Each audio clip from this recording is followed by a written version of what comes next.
So you win Korea and then Kona for the first time, and then slide right into winning Australia, Germany, and Kona again, and then Australia, the other Germany, and Kona again. I mean, 3 Ironman, plus it's not just like you're doing Ironman races, you're doing some other races in between, some 70.3s and some other longer races. How have you managed to, one, stay pumped up, but also to stay healthy? For, you know, we talk to people all the time when they start doing multiple Ironmans, yes, usually when they break down.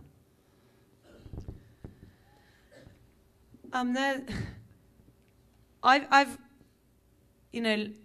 decided that 3 Ironmans per year is what my body can prepare for and can recover effectively from, with other races in between.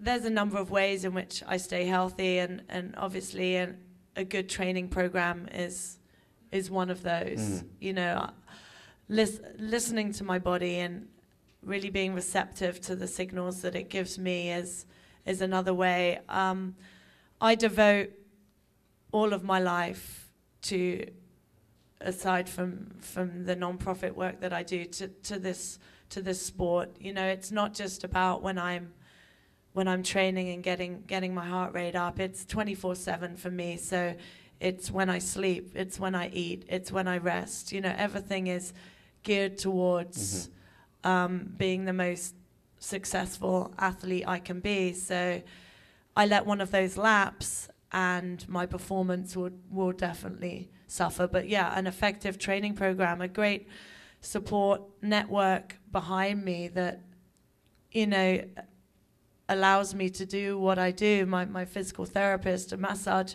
therapist, my sponsors that take some of, you know, the weight off my shoulders, of course, my friends and family. So that, yeah, there's many ways in which I stay healthy and I stay on top of my game. Okay, this year, besides breaking the Ironman world record, you also went to Quellroth in Germany and went 8:31:59. 8:31:59, the fastest ever time for a woman in an Ironman distance race. I mean, what was the feeling that day? I went into that race with three goals. My first goal was to try and win. Then secondly, I really, like I always do, but really wanted to enjoy the race. I'd heard so much about it, and you know, that race is phenomenal in many respects. So I just really wanted to enjoy it. And the third was to have a crack at the world record. I'd never expected to break it by the margin that I did. And also there's, you know, that mention has to go out to Beck Keat. She also broke the existing record by 6 minutes, and that's an incredible feat too.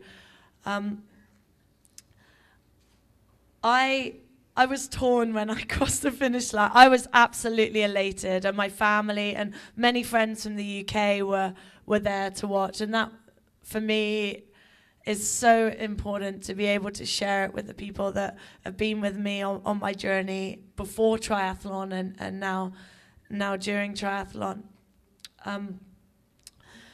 The beer was great at the finish line. It was the biggest pint of, well, not even a pint, the biggest vat of beer I've, ever had a sip out of. But I also looked at the clock and I thought, I can go fast. So I think many of us, not even many professionals, we're always craving more and more. And I think what I do need to appreciate, and do need to sit back and appreciate what I have achieved, rather than always thinking, well, that time's really good, but I know I can go faster.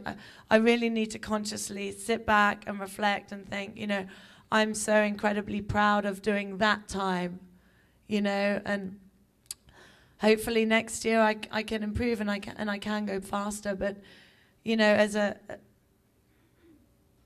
as a perfectionist and someone that likes to get the best out of themselves, I do need to sometimes sit back and think, you know, I've achieved an incredible amount, and be proud of that rather than always looking forward. Yeah, the year you had this year, nobody's ever had a year like that.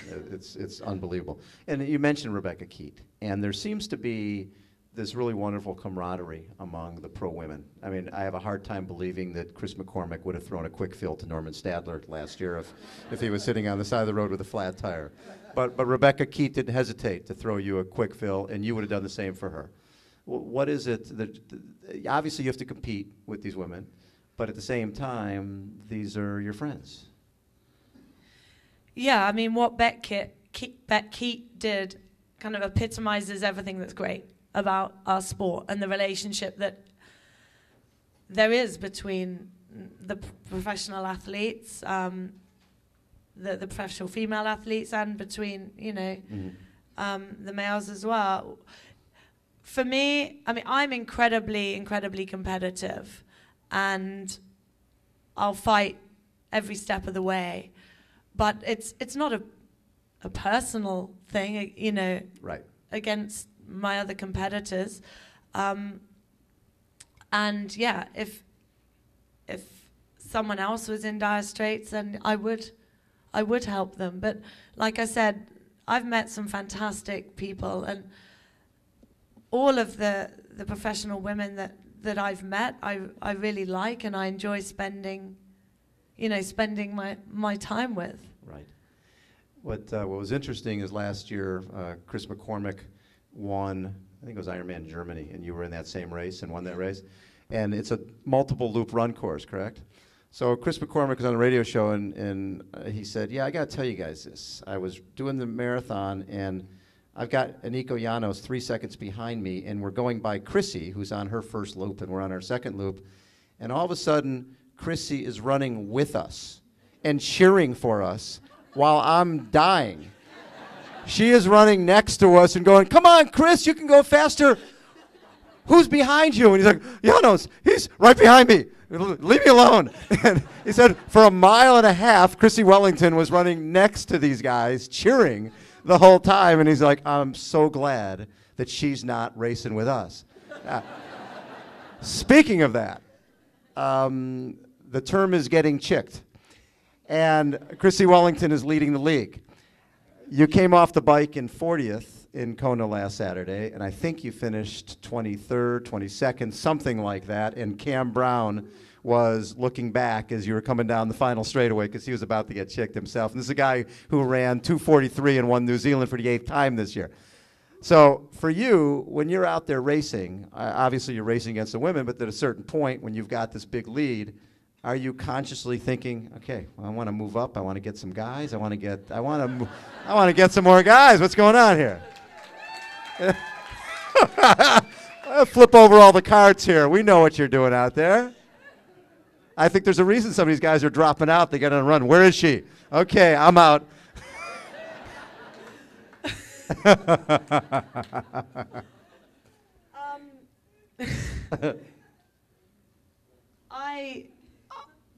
I don't consciously go out to chick the guys, and I do feel kind of guilty when I go. Also, I was running up to Michael Lovato. All of a sudden, he sits down on the curb by the side of it. I said, "Oh, Michael, you okay?" "Yeah, I've got to tie my shoelace."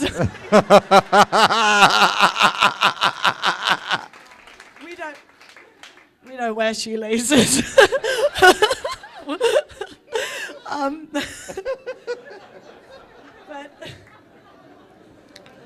But yeah, I mean, the guys give me